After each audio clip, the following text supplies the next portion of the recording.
Assalamualaikum warahmatullahi wabarakatuh. Ketemu lagi dengan saya Anita Iskayati. Salam Bapak Ibu Guru hebat. Aksi nyata kali ini yaitu tentang sosialisasi isu perundungan di satuan pendidikan.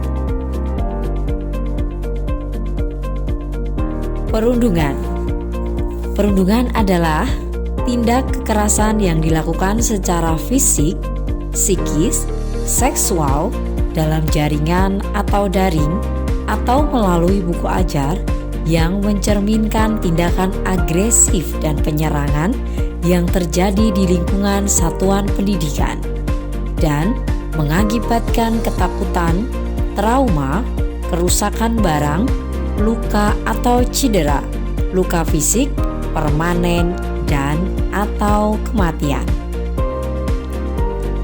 Bapak Ibu Guru hebat, indikator kekerasan di sekolah ada 3. Yang pertama, dilakukan dengan sengaja untuk merendahkan harga diri orang atau kelompok lain. 2. Terjadi terus-menerus dan berpotensi untuk berulang. 3. Ketidakseimbangan kekuatan atau kuasa antara korban dan pelaku. Tanpa adanya tindakan yang dilakukan untuk merendahkan harga diri orang lain, ketidakseimbangan kekuatan dan pengulangan tindakan atau kekerasan itu bukan merupakan perundungan. Indikator ini akan bersatu membentuk fenomena perundungan di sekolah.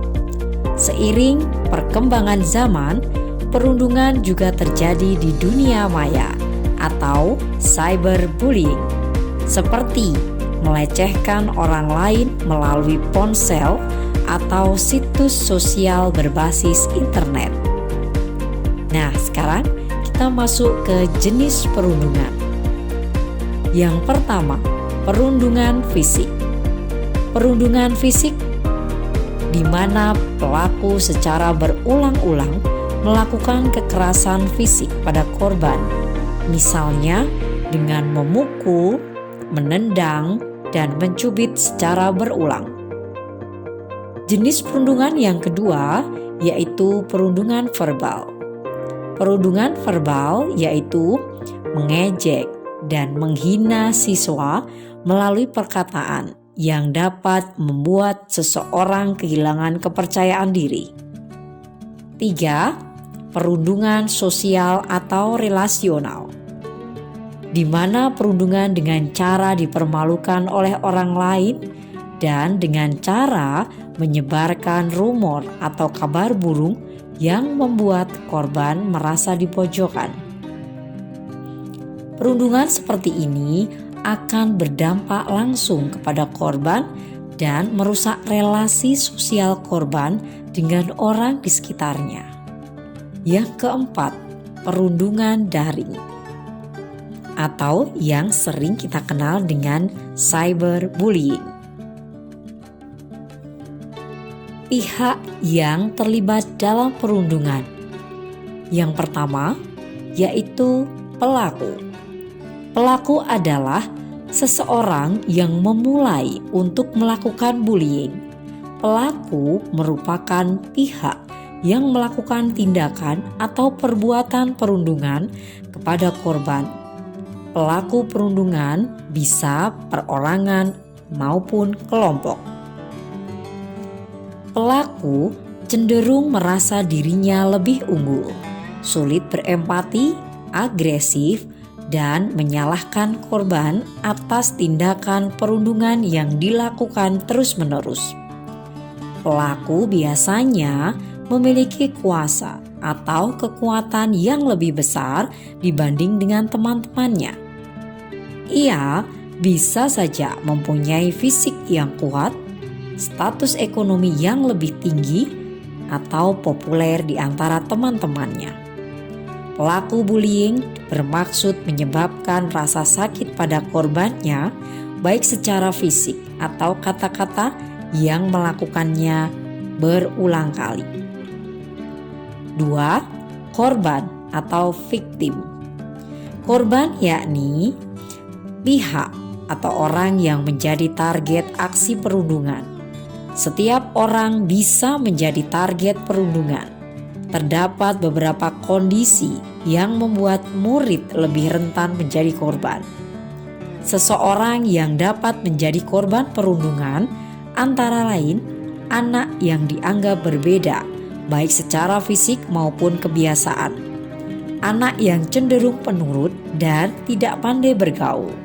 Anak yang dianggap menyebalkan tetapi tidak mampu membela diri dan sebagainya.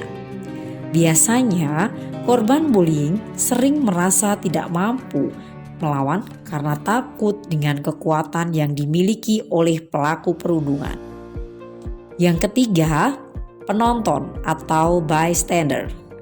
Bystander sering sekali dianggap sebagai pihak yang tidak terlibat secara langsung dalam kejadian perundungan. Padahal dengan hanya menyaksikan dan tidak berbuat apa-apa, bystander terlibat membiarkan perundungan terjadi. Bystander dikategorikan menjadi dua, yaitu bystander aktif dan bystander pasif.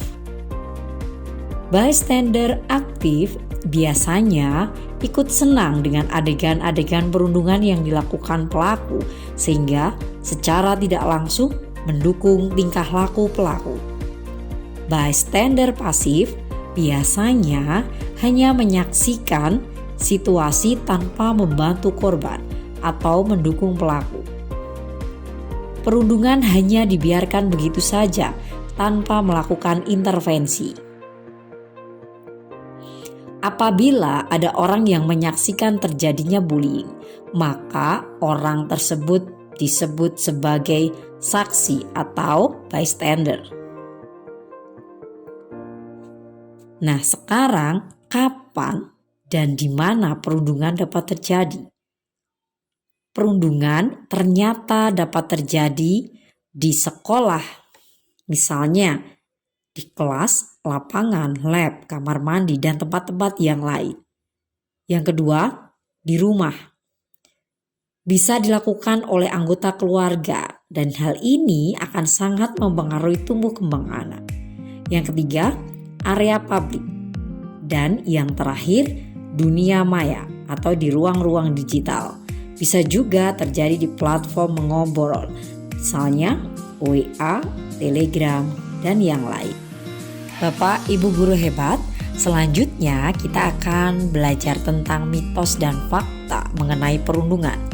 Yang pertama, perundungan di kalangan anak atau peserta didik itu hal yang wajar terjadi. Ini merupakan mitos. 2. Perundungan membentuk karakter anak menjadi lebih kuat. Ini merupakan mitos.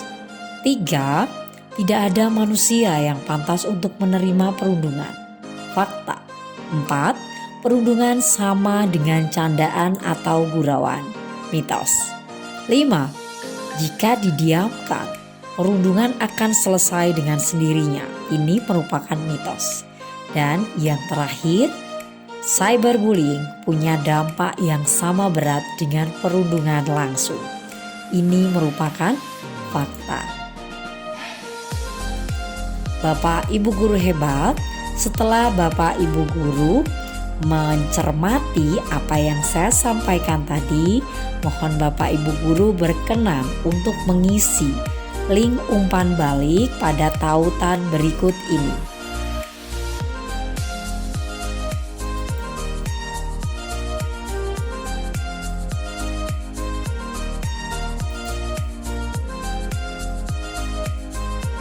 Bapak Ibu guru, untuk selanjutnya, untuk refleksi nih kali ini saya akan mewawancarai salah satu rekan guru, yaitu Bapak Riki Wahyudi SPD. Beliau selaku peserta sosialisasi dan beliau juga sebagai fasilitator RUT di SMK Negeri Magesi. Seperti apa tayangan videonya? Kita simak bersama. Selamat siang Pak Riki. Selamat siang Bu Lita. Ya, Pak Riki, di sini saya ingin mewawancarai Pak Riki terkait dengan apa yang sudah saya sosialisasikan tadi, yaitu tentang isu perundungan yang saat ini sedang marak terjadi. Nah, untuk yang pertama, di sini yang ingin saya tanyakan adalah, pernahkah Pak Riki menjumpai perundungan di SMK Negeri Matesih? Ya, baik Bu Anita. Jadi kalau saya ditanya apakah saya sendiri pernah melihat secara langsung, jawabannya belum pernah Bu Anita. Ya. Tetapi saya pernah mendengar dari beberapa guru dan beliau juga seorang wali kelas. Ya. Yang dimana anak-anaknya itu pernah mengalami perundungan. Dan otomatis beliau yang merupakan wali kelas juga pernah langsung ketemu dengan pelaku korban maupun yang pelaku yang tidak langsung seperti tadi. Ya. Jadi istilahnya kalau kita di SMK kita itu perundungan terjadinya belum tebal.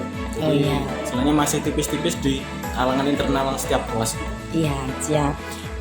Untuk selanjutnya Pak Riki, untuk pertanyaan yang kedua adalah kira-kira apa nih peran Pak Riki selama ada kejadian perundungan tadi? Oke, baik. Jadi kalau ditanya di perundungan itu ada siapa saja sih? Pertama jelas ada pelaku, kedua ada korban, dan ketiga adalah pelaku yang melakukannya tidak langsung. Nah, ketika perundungan itu terjadi mungkin banyak terjadi secara langsung dengan anak-anak. Nah, sedangkan saya di sini berlaku sebagai fasilitator, di mana nanti ketika ada perundungan, kemudian nanti para pelaku, korban dan pelaku secara tidak langsung tadi akan kami kumpulkan jika memang ada terjadi tindak perundungan secara langsung di sekolah tersebut. Nah, nanti selain itu saya juga harus mengedukasi para pelaku tadi biar arti perundungan itu adalah hal yang mungkin harus dihilangkan dari sekolah. Iya, siap. Baik, yang mungkin ini yang terakhir ya Pak Riki ya. Mungkin hal apa yang akan Pak Riki lakukan setelah mengikuti sosialisasi terkait dengan perundungan hari ini? Nah, di sini ada beberapa anak yang memang dulu kami tunjuk sebagai agen anti perundungan yang tugasnya adalah mengedukasi teman-temannya. Nah, nanti setelah itu kami akan membuat sebuah mungkin dokumentasi atau mungkin nanti kaitannya dengan cerita-cerita di masyarakat yang dikemas dalam sebuah film. Nah, nanti lewat film itu diharapkan anak-anak dan guru-guru yang lain dapat mengerti bahwa perundungan itu bentuknya macam-macam, dan nanti kalau ada sampai terjadi nanti cukup berhenti di kelas itu saja, tidak harus sampai ke guru BK maupun nanti berurusan dengan pihak yang terkait. Baik, ternyata menarik sekali ya Pak Riki ya terkait dengan perundungan ini. Baik, mungkin itu saja Pak Riki yang ingin saya tanyakan pada Pak Riki. Terima kasih banyak untuk informasinya. Dan yang terakhir, untuk perundungan itu berarti sosialisasinya berarti memang benar-benar penting ya Pak Riki ya? Penting sekali. Iya, baik. Terima kasih sekali Pak Riki. Selamat siang. Setiap orang berhak mendapatkan ruang aman tanpa kekerasan. Yuk bersama ciptakan lingkungan aman bagi anak demi mencapai merdeka belajar. Ingat, semua bisa ambil peran. Semangat Bapak Ibu guru hebat. Jangan lupa untuk like, subscribe, and comment link and channel YouTube Bu Anita. Assalamualaikum warahmatullahi wabarakatuh.